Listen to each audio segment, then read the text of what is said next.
Cae la tarde y en un rincón de la ciudad, en un pequeño jardín, alguien cuenta una historia, reflexiona en voz baja o conversa, paseándose bajo los árboles. Es hora de volver a casa, bajar la velocidad y darle tiempo al tiempo. Christian Warnken nos abre la verja de su jardín para que respiremos aire puro y oxigenemos el espíritu. En Pauta, aquí comienza Desde el Jardín. Una presentación de Grupo Educar, construyendo el futuro de la educación técnico-profesional en Chile. Lo esencial de toda exploración será volver al propio jardín y ver las cosas por primera vez, decía el poeta T.S. Eliot. Muy buenas tardes, queridas y queridos radiovidentes que al escucharme me ven en mi jardín. Acabo de abrir la verja de madera de este jardín y voy caminando, pisando las últimas hojas de otoño porque ya empezó el invierno. Y uno puede refugiarse en su jardín y hacerse el leso de lo que está pasando en el mundo. En este jardín encuentro de todo para autoabastecerme. Hay un famoso poema anónimo chino que dice: en mi jardín tengo un pozo, en mi jardín cultivo un huerto. ¿Qué me importa el poderío del emperador?, dice un anónimo chino muy antiguo. Sin embargo, hoy día el mundo está completamente interconectado e incluso ese jardinero chino, de alguna manera, está inmerso en un mundo global. ¿Cómo no preocuparse, cómo no angustiarse ante las imágenes que recibimos de los bombardeos mutuos entre la Israel de la leche y la miel y la vieja Persia, la Irán actual? ¿Cómo no preocuparse ante aquello?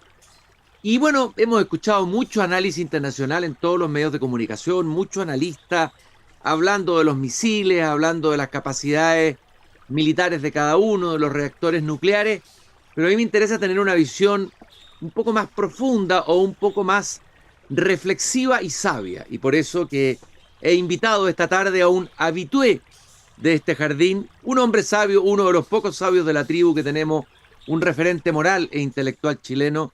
Él es Premio Nacional de Humanidades y Ciencias Sociales del año 2021, abogado de la Universidad de Chile, ha ejercido como periodista, escritor, es caricaturista también, académico de la Facultad de Derecho de la Chile. Ahí estuvo peleando por el tema de de jubilar anticipadamente a los sabios profesores que todavía dictan cátedra, afortunadamente, en algunas universidades. Él ha impartido la cátedra de Relaciones Internacionales y dirige esa revista de culto que es Realidad y Perspectiva, y nos va a dar, espero, la perspectiva de la realidad que estamos viviendo hoy día en el Medio Oriente. Con nosotros, José Rodríguez Elizondo. Pepe, qué gusto de que te hayas dado el tiempo de venir a caminar esta tarde aquí en mi jardín.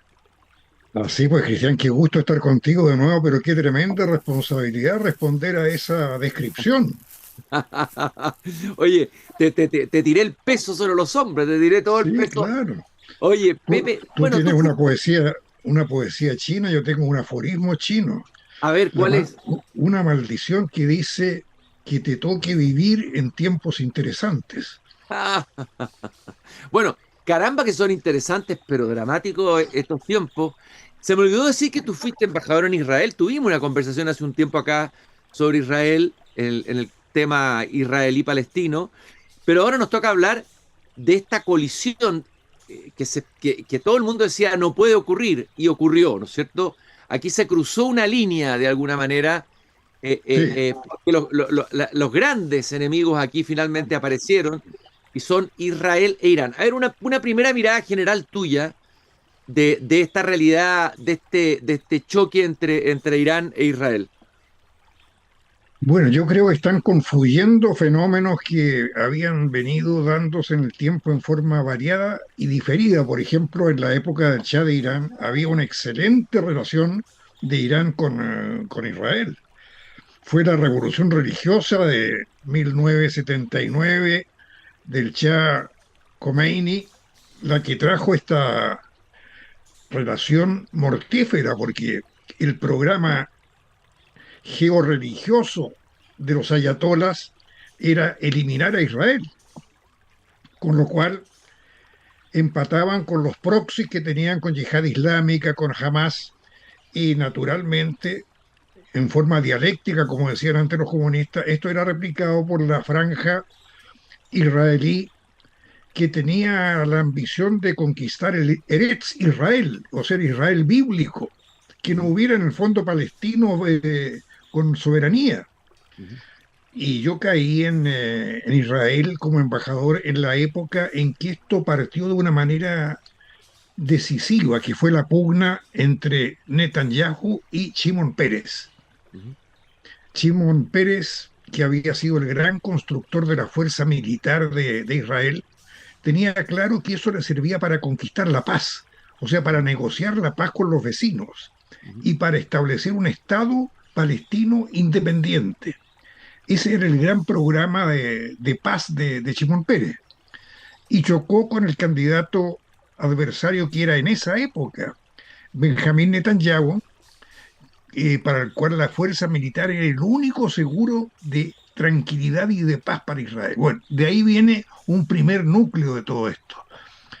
Si pegamos un salto a hoy día, todo esto ha derivado en lo que el Papa León XIV llama una tercera guerra mundial por partes, cosa que me pareció a mí muy notable porque me venían acusando de catastrofista porque yo hablaba de que por mucho menos de lo que está sucediendo hoy día habían sucedido dos guerras mundiales. Y si tú tomas en cuenta lo que está sucediendo hoy día, tenemos 12 potencias nucleares aceptadas, que son conocidas, de las cuales 6 están en guerra. Estados Unidos, Israel, Rusia, Corea, y se me van un par de más, India y Pakistán. Fíjate que el equilibrio del terror de la Guerra Fría mantuvo al mundo sin tercera guerra mundial porque eran dos superpotencias que se cuidaban mucho. Sabían que una guerra atómica las iba a destruir a las dos. Ujú. Pero ahora, en que interfiere además el factor que yo llamo georreligioso, estamos mucho más expuestos que nunca. Este es el tiempo interesante o dramático que yo creo que estamos viviendo todos los mortales. Ujú. Ahora, simplemente un colofón. Las cosas que estamos discutiendo en Chile frente a esto.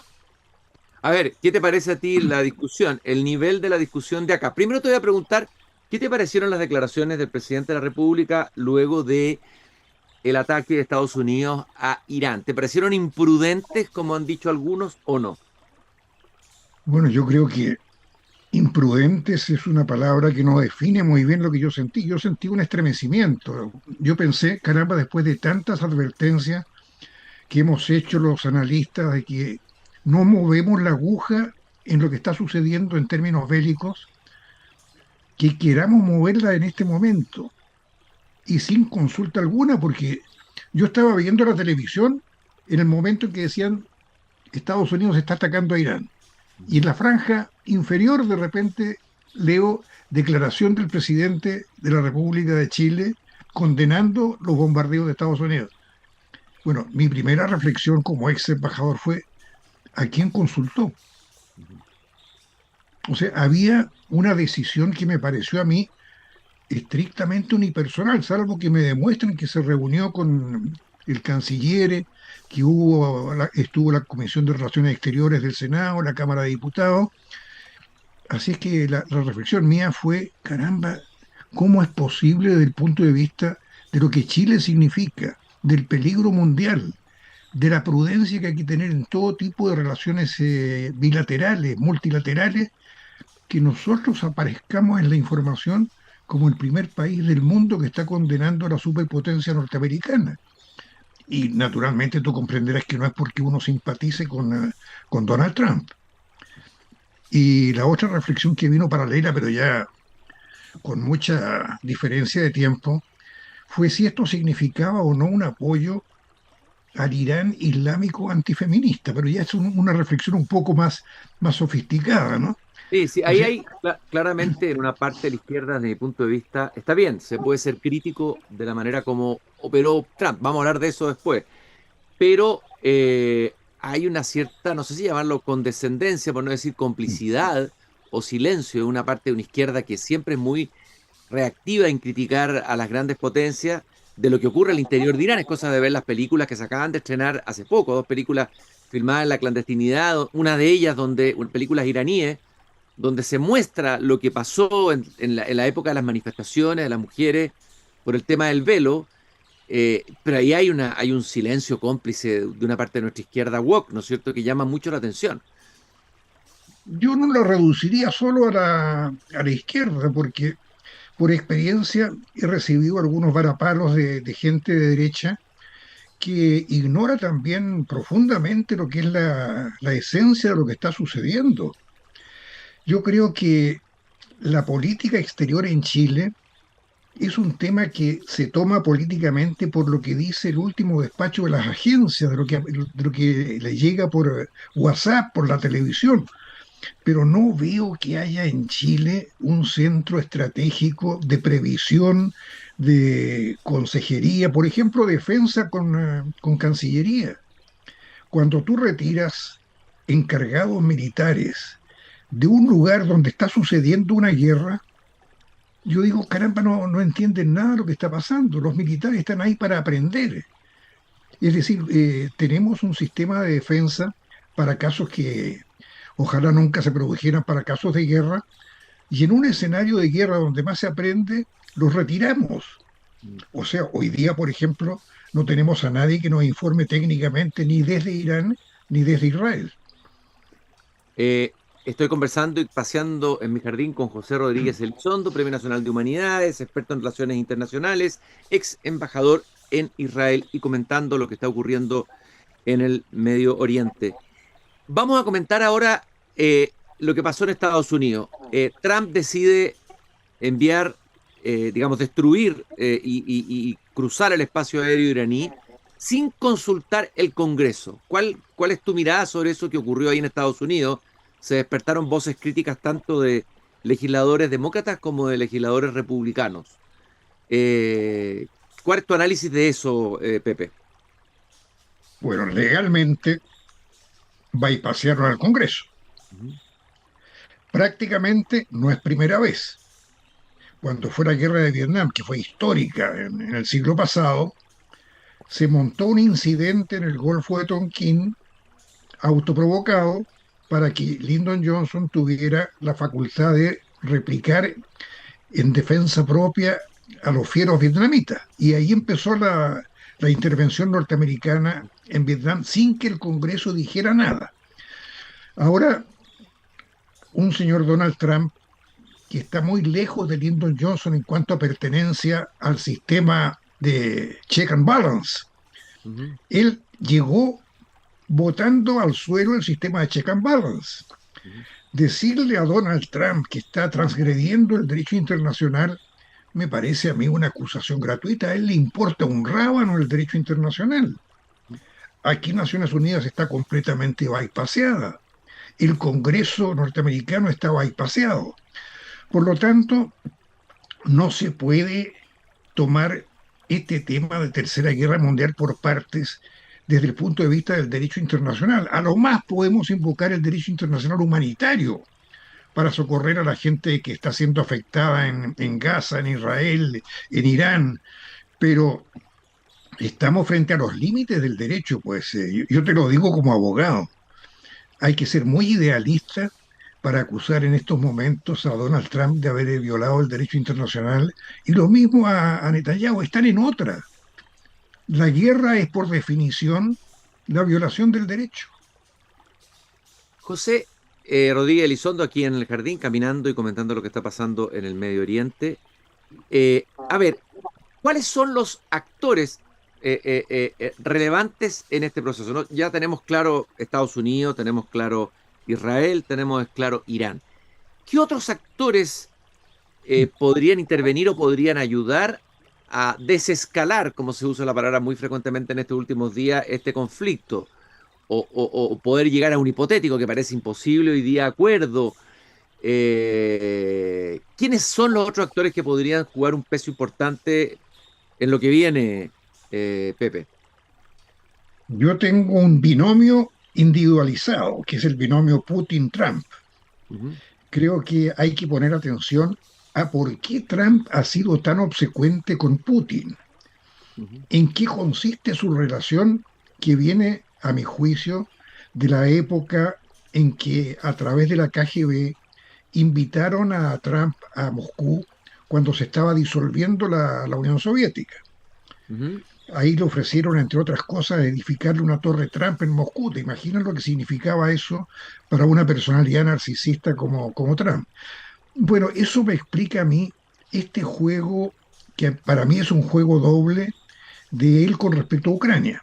O sea, hay una pareja individualizada que tiene un rol bipersonal muy importante en el destino de una guerra muy importante y en el destino de la OTAN. Ujú. La OTAN, sin Trump, sin los Estados Unidos, digamos, dejó de ser la OTAN. Hoy día vemos que Europa está mirando afligida hacia el futuro, no está siendo unificada, están aumentando sus presupuestos militares y de compra de armas, pero dejó de ser lo que era. Todo este impacto viene de dos personalidades. Después tenemos en Israel la personalidad de Netanyahu, que también juega un rol estratégico importante a partir de problemas personales. Hay una polarización muy grande en Israel. Él estaba acusado por la Corte Suprema, él tiene juicios pendientes por corrupción, pero tiene una parte dura que está representada por los clérigos, por el poder ultrarreligioso, por los colonos que están en los territorios que las Naciones Unidas le asignaron a los palestinos, y por lo tanto, cada escalada en el peligro mundial lo afirma él, porque no hay cosa más terrible para un gobernante autoritario que dejar de ser gobernante y enfrentar todos los problemas que vienen después de su gestión. Eso lo conocemos los latinoamericanos mejor que nadie. Los dictadores nuestros se van para ser asesinados o para ser exiliados, etcétera. Entonces ahí tenemos un problema que no se ha investigado a fondo, qué rol están jugando, cuál es el juego de roles.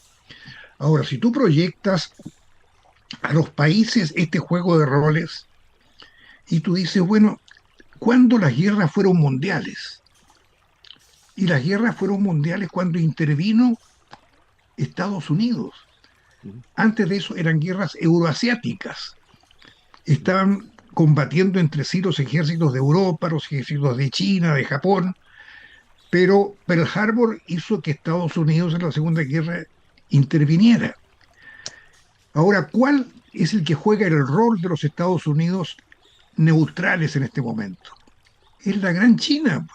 Ujú. China es el país que está esperando que se desarrollen los acontecimientos, con paciencia China, pero uno tiene que pensar en qué momento va a intervenir China. Segunda pregunta, ¿cómo está interviniendo China? Y algún principio de respuesta. ¿Qué significa la estrategia de la franja y de la ruta de la seda? Entonces, ahí tenemos interrogantes que deberían estar siendo procesadas, a mi juicio, por centros de ideas, por Brain Trust aquí en Chile y en todos los países, y que te dicen muy claramente, mira, Cristian, no te adelantes a opinar porque tú perteneces a un país que no mueve la aguja en el mundo y esto realmente es el mundo el que está en peligro. Oye, Pepe, a ver, Estados Unidos supone que Trump anunció que él pretendía hacer solo este ataque específico, quirúrgico, por decirlo así, producir el daño, retirarse y no continuar en el conflicto. Eso con la expectativa de que Irán se va a volver a sentar a negociar.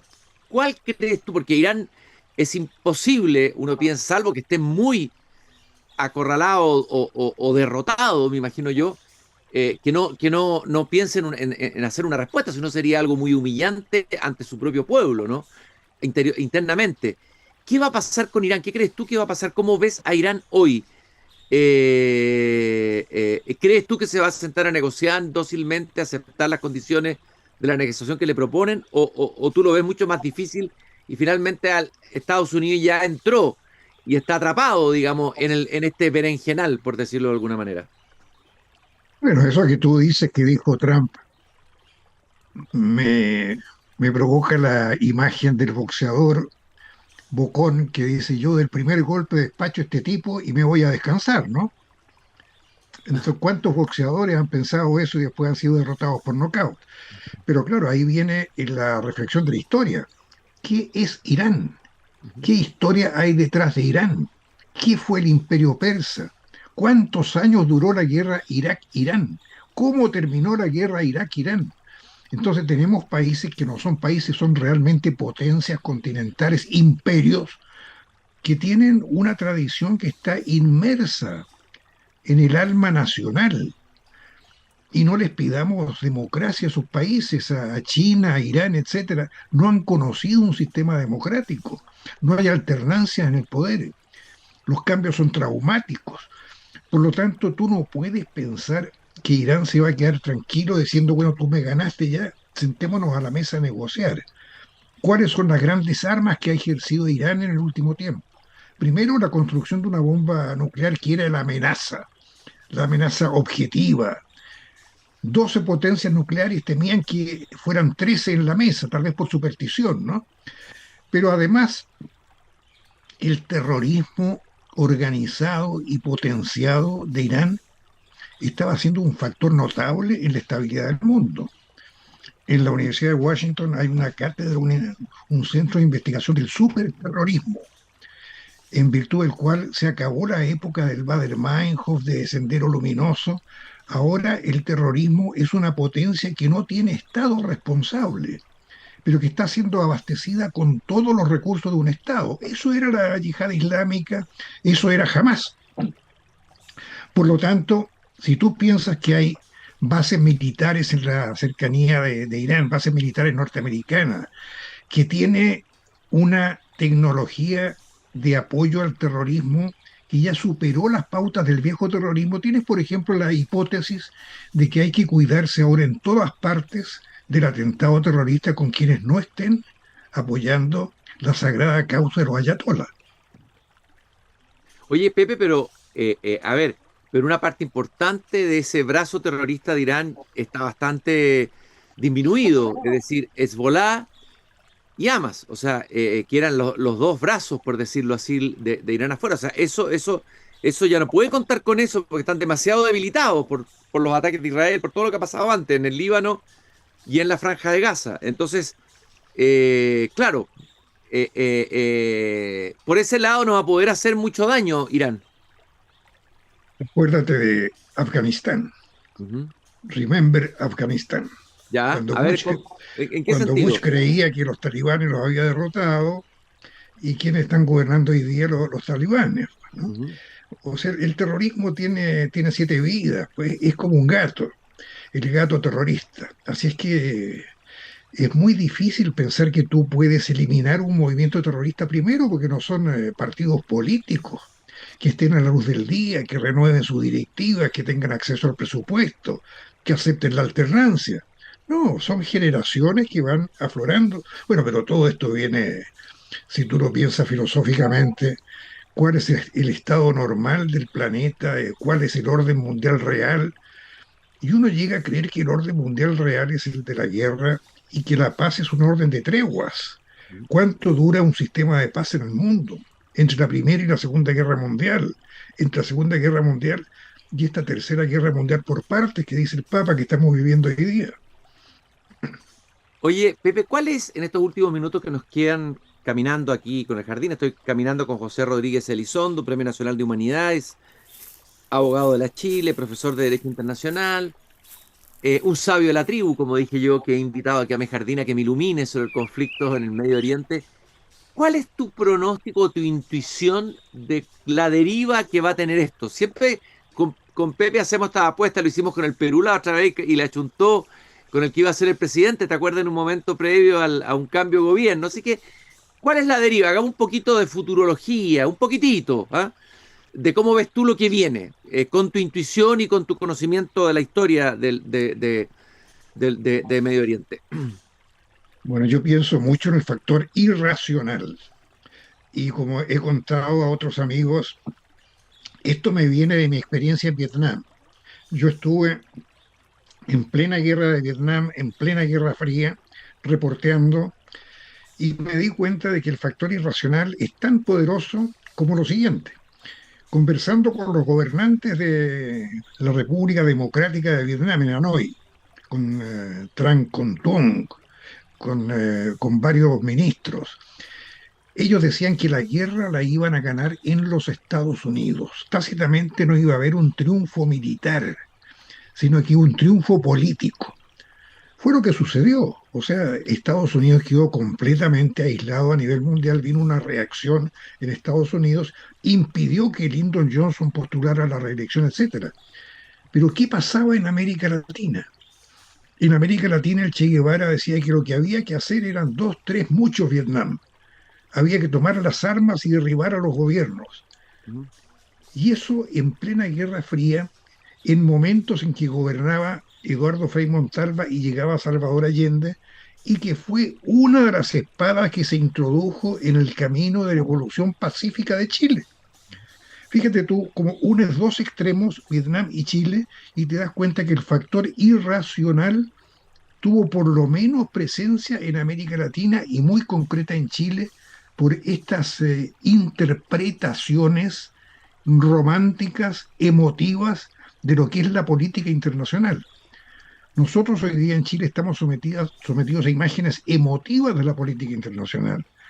Mucha gente está reaccionando emotivamente. Yo te conté que me funaron, me cancelaron en un programa radial precisamente porque yo estaba hablando como estamos conversando nosotros y me dijeron que yo poco menos que era un cómplice del genocida y asesino Netanyahu, ¿no? Es decir, aquí hay gente que no entiende nada de lo que está pasando. Y este factor irracional en momentos de guerra es el factor que tenemos que contemplar precisamente para no caer en la irracionalidad, para tener la suma prudencia. Ser prudente en Chile en este momento no significa ser cómplice con nadie, significa estar velando por el interés nacional de Chile. Es lo único que tenemos claramente bajo control o presuntamente bajo control. Muchas gracias, Pepe, por el tiempo que te has dado para venir a conversar esta tarde conmigo aquí en el jardín. Vamos a seguir la deriva de los acontecimientos. Muy interesante toda tu reflexión, esto que nos dejas ahí resonando, lo de la irracionalidad. Bueno, son tiempos de irracionalidad o de sin razón, como diría el Quijote de la Mancha. Espero verte muy pronto para seguir conversando contigo. Siempre es un placer conversar contigo, José Rodríguez Elizondo, aquí en mi jardín. Bueno, no te demores mucho. No, no me voy a demorar, no te preocupes.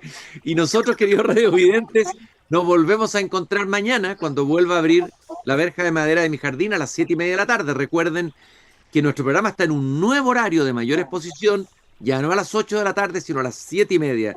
También recordarles que nos acompaña Grupo Educar, construyendo el futuro de la educación técnico profesional en Chile. Conoce más sobre nuestro trabajo en grupoeducar.cl. Nos encontramos nuevamente mañana. Gracias por haberme acompañado. Es hora de cerrar la verja de madera del jardín.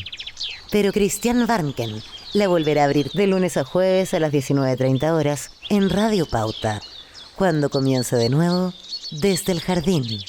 Una presentación de Grupo Educar, construyendo el futuro de la educación técnico profesional en Chile.